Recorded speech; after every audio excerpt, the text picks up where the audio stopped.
Alright, bro. We got this video today called How Social Media Ruined Yeat, but I used to be paid. Let's see, gang. How did it ruin Yeat, bro? I don't know how. Yeat is the one that ruined himself. The nigga hit ADL as a Kanye level album and drop basic Yeat songs, bro. Like, what? The nigga, he hyped it up himself, gang. Nobody told him to hype it up, bro. No one can do a Kanye album but Kanye and Travis Scott. They're the only niggas that can do a Kanye level album. On me. I feel like Bully might be better than ADL too, bro. Emotions by Nine Vicious. Octane by Don Toliver better. What other albums dropped this year? The Fall Off, the worst album that dropped this year. The Fall Off by J. Cole is the worst mainstream album that dropped this year by far. That was asking. Nah, bro. Let me see what he talking about though. You ruined Yeat's album. Yes, you watching this video, you ruined Yeat's album. You played a part in this. I'm not gonna lie, you gotta take responsibility. Recently, Yeat dropped his newest project, ADL, and it wasn't received very well. A lot of his fans weren't really feeling it. A lot of the people on the outside weren't really. If y'all go on the Yeat subreddit gang, you're gonna have a very good laugh, bruh. Because it's really fans hate him, bruh. They're in that subreddit pissing on his vinyl, telling him to die, hoping that saying that I hope he goes homeless. Boy, man, y'all supposed to be Yeat fans. Y'all acting like haters, dog. Oh my gosh, go in that subreddit and see. Go in the subreddit, both of them. There's two Yeat subreddits, Yeat underscore, and then there's one without underscore. Go in the one without the underscore. You're gonna see some of the most generational hating from people that are supposed to be his fans. Boy. On me, bro. They're tweaking, gang. They're tweaking, bro. Feeling it. Overall, it just hasn't gotten a ton of positive reviews. And honestly, I'll be one of the first people to say, I actually kind of liked ADL. Like, it's not the best thing I've ever heard, but it is better than what a lot of people will give it credit for. But I will say this when it comes to this album.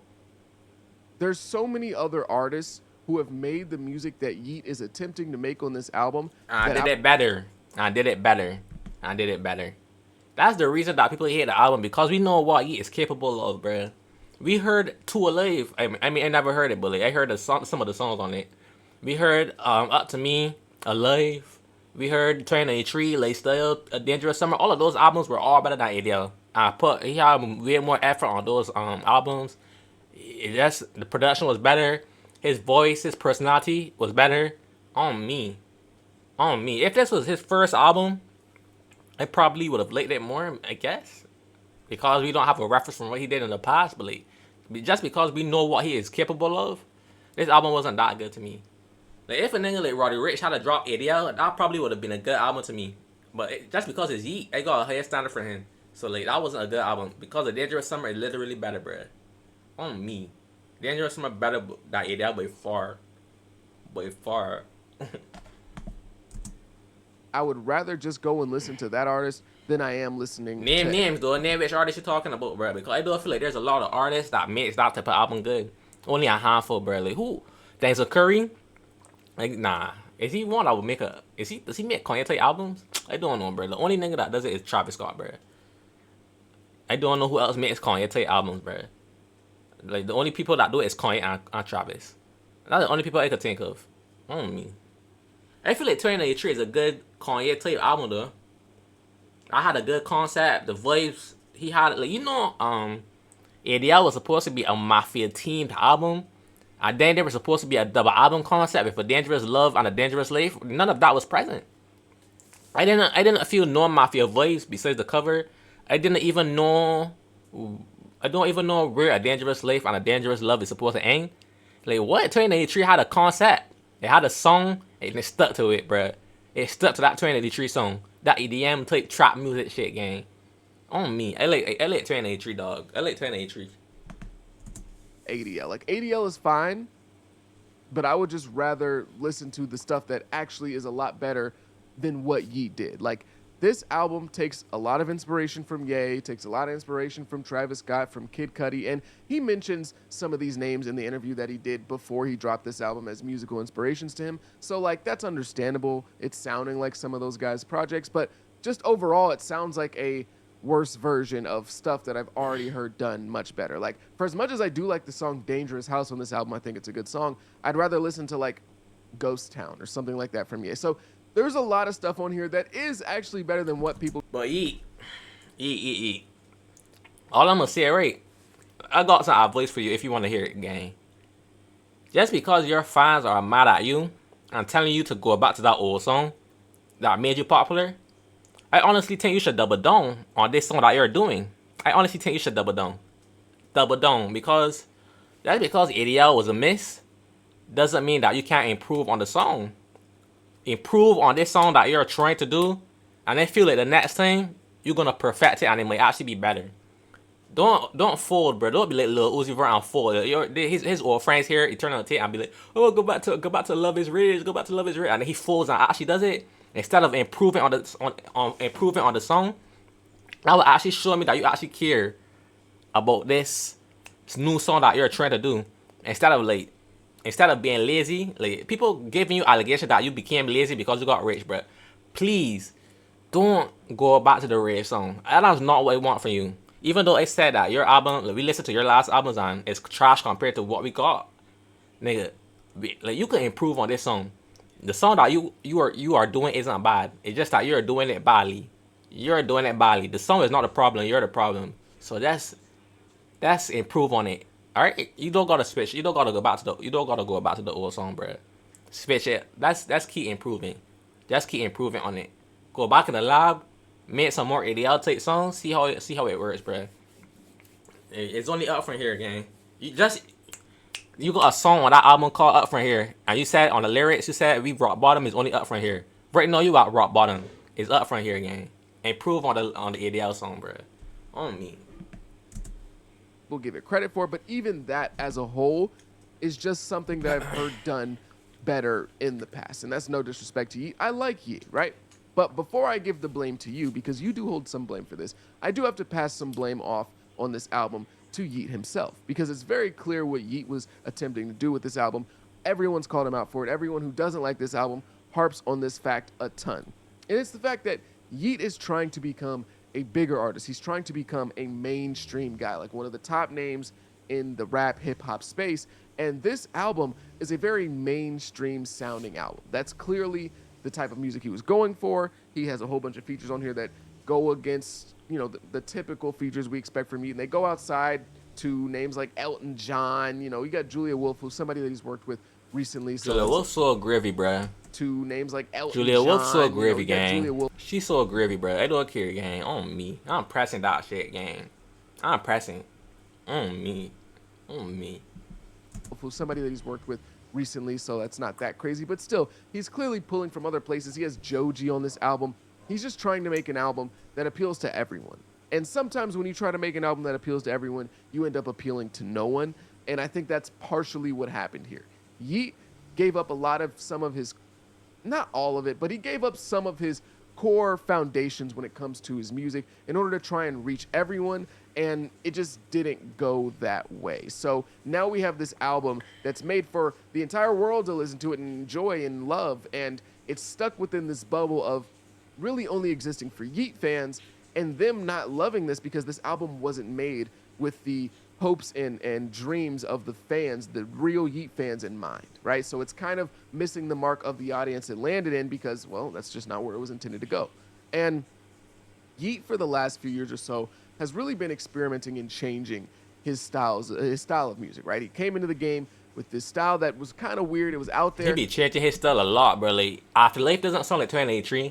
2083 doesn't sound like Lifestyle. Lifestyle doesn't sound like A Dangerous Summer. And A Dangerous Summer doesn't sound like ADL. He be switching his style up like a motherfucker, dog. He be switching it up, boy. Every single album is a new song. I wonder, boy, not gonna lie, on The Dangerous Love, I wish he went in the R&B route, bro. Like, I feel like he could have had more R&B tracks, bro.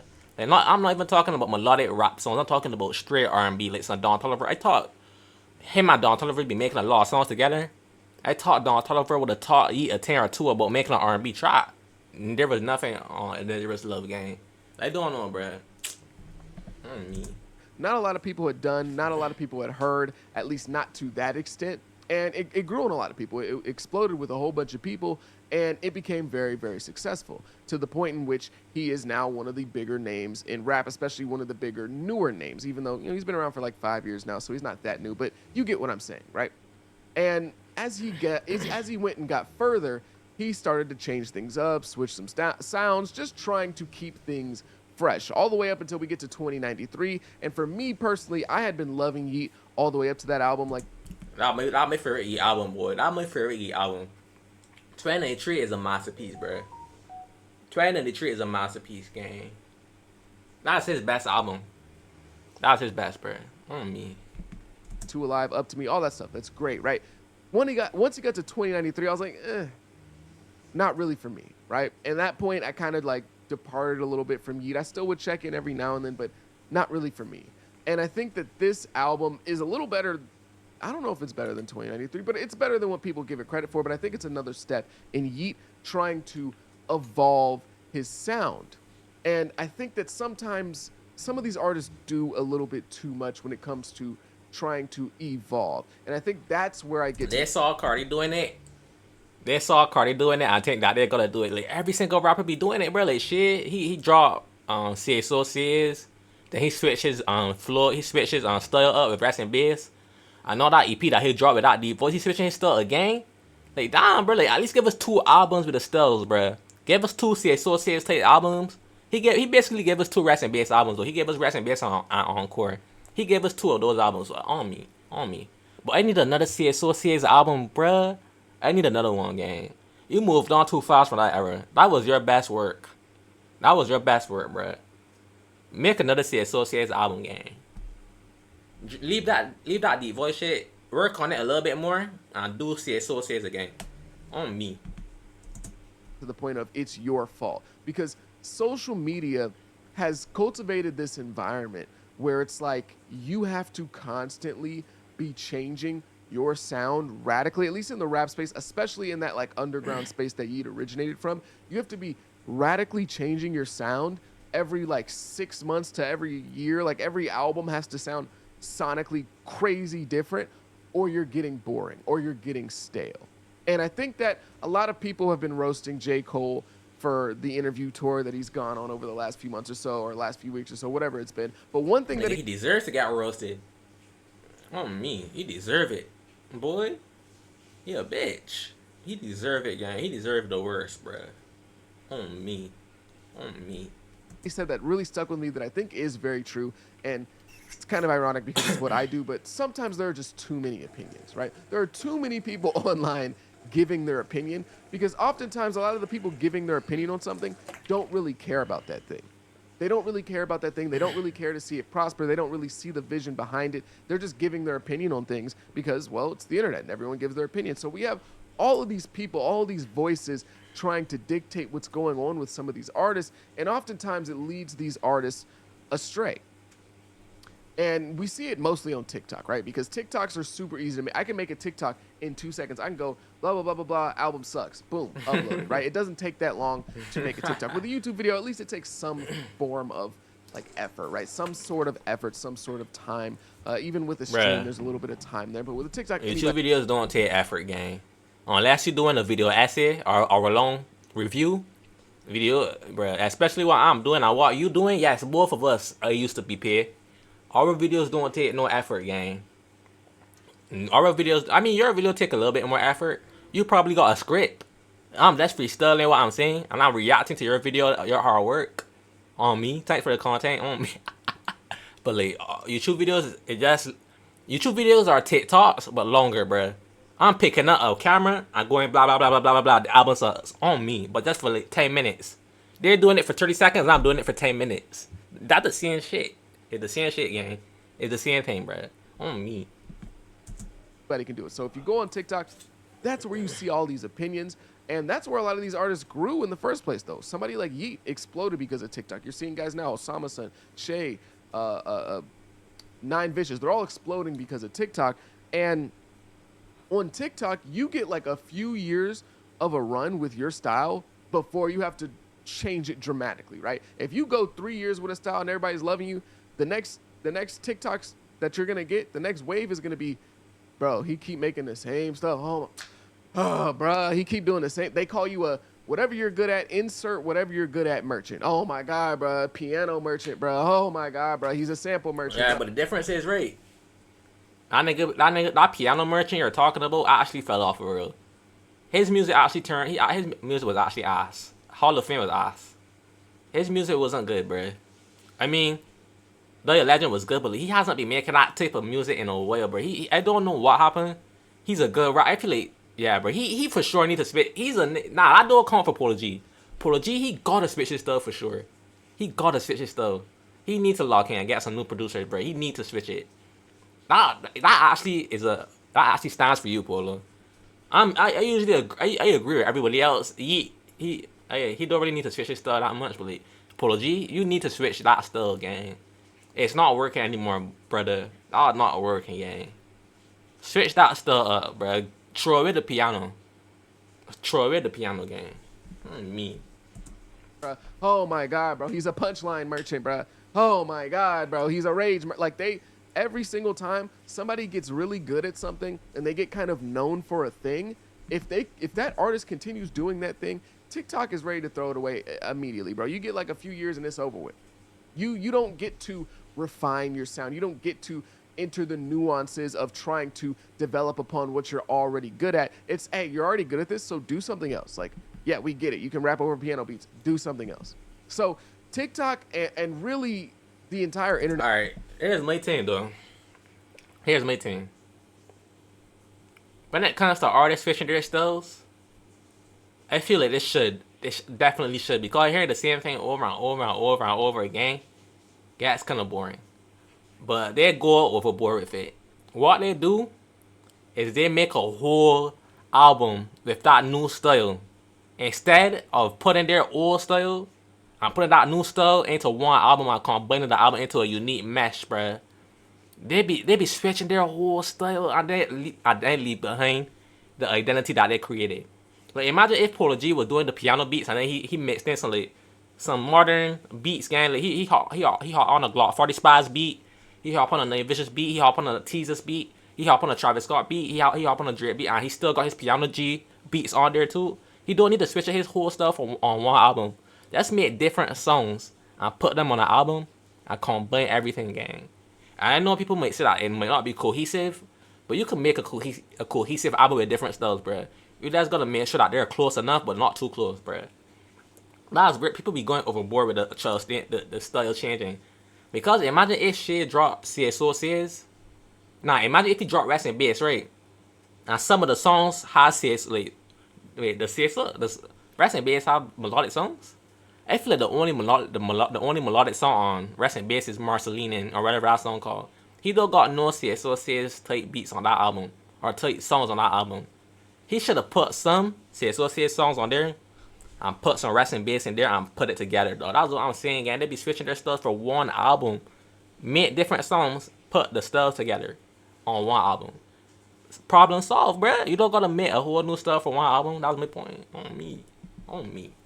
Internet as a whole has kind of cultivated this space where it's like these artists have to be on their toes and almost feel like they have to be constantly changing whatever they're doing. Some of the bigger names that have been victimized by this sort of culture online are Lil Baby, DaBaby, and Polo G.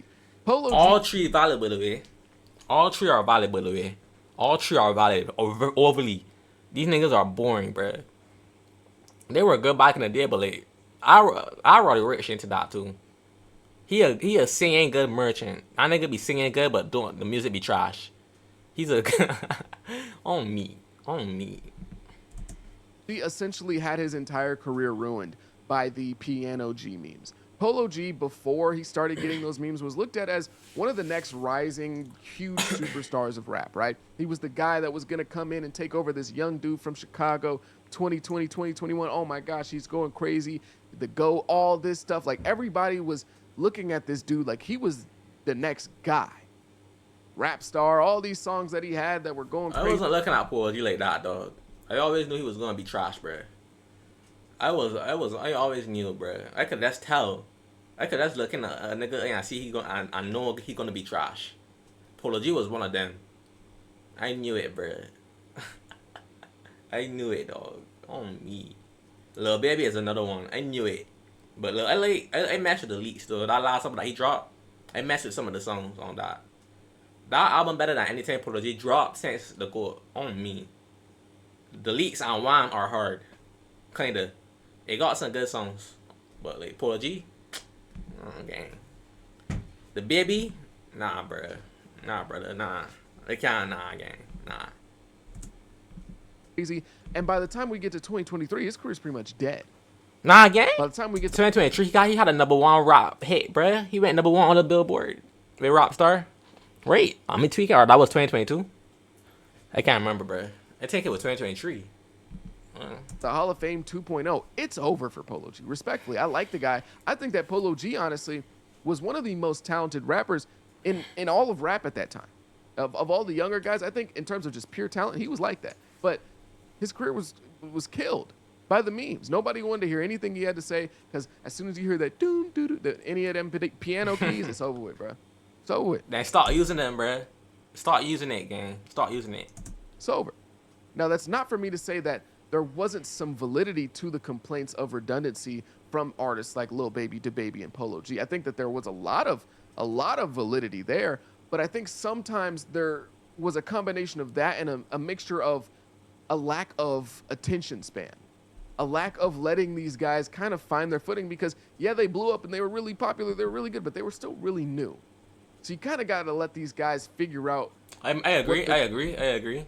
They ain't let them. They did not give Polo G a chance to grow. They started hitting on him from the jump. Boy, I don't even think he had a fight. I don't even think he had 5 years as a popular artist. He was only there for like 3 years. Gang, he had a 3-year prime. He had a longer prime than Polo G, dog. Polo G was popular from Yeat was popular from 2021 till now. Polo G was popular from 2020 to like 2023. He had a longer run, dog. They didn't even give Polo G a chance. I agree at that point, but I don't think Polo G was ever gonna change, though. I don't think he was ever gonna change. He was never gonna change, bro. So They're gonna do figure out the type of artist they're really gonna be when they're 5, 6, 7 years into their career. Unc, we not doing that no more, dog. We not doing that no more, gang. Move on. Oh my gosh. You know, you gotta let them figure it out. But over the last few years or so, there's not really any room for grace. So while I do think there was validity to the redundancy claims, at the same time, it was like, bro, like, this dude just blew up. Not Lil Pump. I was about to say Lil Pump. I don't know what I'm talking about. Polo G really started to blow up in like 2019. By 2021, people were complaining about redundancy. Is that not insane? Is that not you get 2 years of having a style that works for you and you're supposed to automatically do something else, bro? That's kind of nuts. Like, when you put it into that perspective, he was 2 albums in. Nigga trash, bro. I don't know what to tell you. He trash. Yes, bro. 2 years. Pocket, bro. Go big or go home, gang. Pocket up. We ain't want to hear that piano beats no more, bro. Like, on me. Now, you can't use that argument because Lil Baby be making the same songs over and over. He's still popular. Lil Baby actually be experimenting sometimes. He be experimenting sometimes, bro. He better than Polo G. He better than Lil TJ too. He better than all of them, bro. Lil Baby actually got talent. He could actually rap. Gunna ain't be good since 2023. He's a singing song merchant. He's a get ready with me music merchant. On me. And by the time we get to a few months removed from his second album, which I believe was what, GOAT, right? Or The GOAT, whatever. People were already like, all right, bro. Like, come on now. That's kind of crazy. Not really, There's dog. another artist who does receive these redundancy claims as well, and that's Rod Wave. But Rod Wave, it's a little bit different, right? I don't know how he keeps a waving, dog. He could never lose, bro. He never loses, dog. Every single album dropping, he getting he be selling 100,000 for every album. I don't know how. He sent his soul to the devil, dog. On me. I don't know how he be making. I don't know how, bro. I don't know how he be getting that much sales. I don't know what's so special about Rod Wave that he be getting that much stream sales. I don't know. He even survived longer than 21 Savage. He more popular than 21 Savage, dog. Like, what? Like, who is listening to Rod Wave again? Tell me, bro. Like, tell me, are you what? Ain't no way, bro. Ain't no way, bro. Ain't no way y'all actually. Me. Rod Wave's biggest fans will say, no, he's not redundant, whatever, right? But when we're talking about in the context of like the wider social media, he gets a lot of those claims of, bro, he makes the same song over and over again, bro. He's always sad, bro. It's the same. But Rod Wave has that diehard fan base that will fight back for him. And I don't know how he even did it, bro. I don't know how he did it. Young Boy is a rapper that be experimenting too. He be dropping rich albums. He be doing singing. He be I mess with Young Boy. He better than Polo G for sure. He better than Lil Baby too. He better than Raw Wave. He better than Lil TJ. He better than all of them. Young Boy look good, bro. He look good, man. He look good. He's making the music for. See, some of these guys who get these claims, they don't always have that core fan base. So Rod Wave is kind of excluded from this because you can complain, but the music's not for you. It's for his fans, and they will go to war about Rod Wave. They will die and fight and all that stuff about Rod Wave. So that's what kind of kept him from falling victim to this. But I think a lot of this culture that's arose online about I don't even know if that's a word, but a lot of this culture that's risen online when it comes to change what you're doing, kind of stems from Kanye. It kind of does. Talk to me, Dan. Just because he was the first rapper to really do it at that level on a mainstream stage with that much success, right?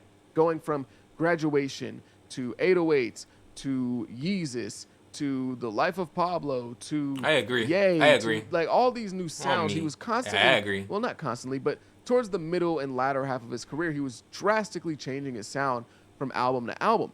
But everyone's not Kanye. Not everyone's going to be able to do that and be successful. And so when I look at Yeat, he is a guy that he could do that. I'm not saying that he can't change his sound and be successful, but you have to look at the context of how Yeat's doing it as well. Yeat makes albums like once a year, sometimes once every 8 months. Yeat puts out a lot of music. Kanye be taking a while. Kanye be taking a while to refine the song that he's doing. Yeat be dropping music too fast that he doesn't get a time. He doesn't get a time to refine the music that he's doing and improve on it. Yeat be dropping every 2 years or 3 years. He got time to work on the song that he's doing. Yeat doesn't have that much time. I understand.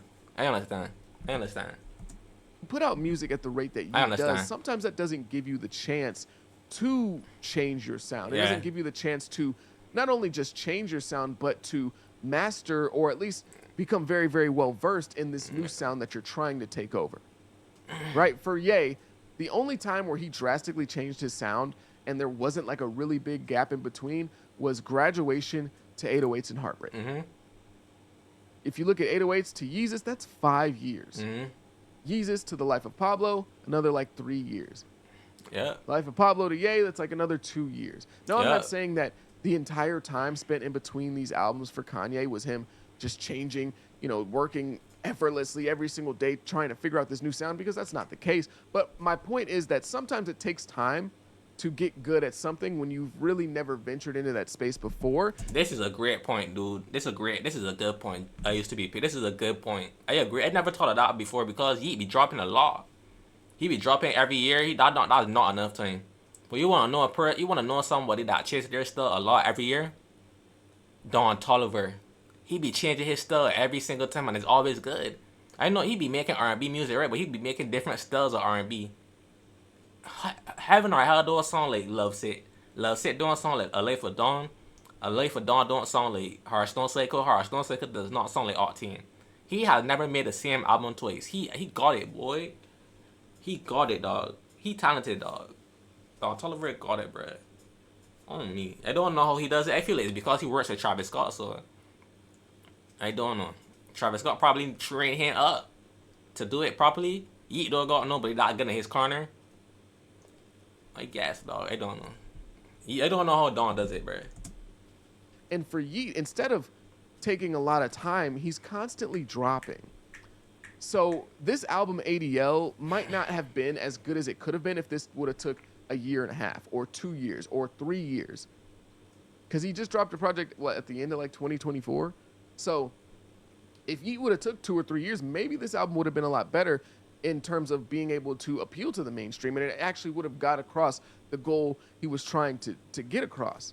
But again, we live in a short attention span economy, so it's like, yeah, you can take that time off, but you can also risk people kind of forgetting about you. If you look at the modern example of that's somebody late few. That's late few for Yeat. What he should have done if he wanted to change his style so badly, just drop your normal music. Work on the different styles in the back. Drop the normal ridge, the bell. Sorry about that type music. Drop that music. But the music that you experimenting, work on it in the back while you releasing those songs, and then pop out, bro, and drop that album when it's ready. You could have dropped like some mixtapes, basically, done some mixtapes that are basically albums. You could have done some mixtapes until the real album drops, and so it would have given you more time to refine the song you were doing. I mean, ain't that obvious? I feel like that's the obvious thing to do. Drop your basic music. When it comes time for you to drop the actual album, hype that up like it's the next thing, it's the next like spread or something. That's hype it up, and then drop it, bro. Refine the song. Me. Dangerous Summer Low Key is what I wanted from ADL though. That is a good album. I don't know how the album that you dropped before ADL was better than the actual ADL album. I don't know, bro. The same thing happened to Night Vicious too. I think before Emotions is better than the actual Emotions album. On me, just because it's shorter. I don't think we need 23 Night Vicious songs, bro. Their style and being successful with that, you have somebody like Playboi Carti. From Die Lit to Whole Lotta Red, that's a 2-year waiting process. And there was 3 versions of Whole Lotta Red. All songs different too. Whole Lotta Red all the way to Music, that's 5 years. Yep. So when there's this demand for a constant change in what you're doing, oftentimes in order to get that result, it's going to take a while for that artist to not only get in that lane and start swimming, but to start swimming proficiently. And I think that what the problem is with Yeat in this project is that he probably didn't give himself enough time to become great in this lane that he was trying to take over. And so some of the songs aren't all the way there. And, you know, some of the songs I'm like, oh, okay, I see where he's going with this. Like, I believe the song A Dangerous House I mentioned is a great song, at least on this album.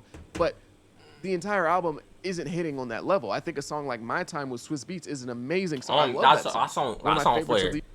That song for you, bruh. You got a hit with that one, bruh. That song good, dog. On me. That song was amazing. That was an amazing song, bruh. Here so far, but the entire album doesn't carry that weight of quality. And I think it's just because he dove in a little too early for the sake of trying to appeal everybody, right? He's trying to change. But sometimes you got to slow down. You got to slow down. But if we look at what the fans demand in this space, you can't slow down. You got to keep changing. You can't 100% just listen to what the fans want every single time, but you still have to appease them to a certain extent. Otherwise, you're going to be out of a job, right? Your job is to entertain them. Your job is based on how many people are listening to your music. And if you're making stuff people don't want to hear, like, what are you even doing, right? But we have to look at this space. Look at what happens with Ken Carson. Ken Carson is somebody that oftentimes gets that label of, oh, he makes the same music over and over again, bro. He just keeps making the same Yeah, he making the same music, but he never switched it up. That's where respect came, bro. He ain't fall for the rich bit. He kept making the More Chaos song, and y'all niggas still listen to it, bro. Y'all still listen to it, bro. He gave himself time to work on a new song. I promise you that next Ken Carson album that's called The Experiment is gonna be one of the craziest albums you ever gonna hear. One of the craziest albums you ever gonna hear. Because I'm pretty sure he was cooking that up since 2024. Gotta be, bruh. Nah, he cooking up some heat, dog. And then the singles that he dropped, Yes, Margella, Catastrophe, all those stuff, bruh. He gonna be, he better not Destroy Lonely too, bruh. Destroy Lonely so trash. Ken, you got it, bruh.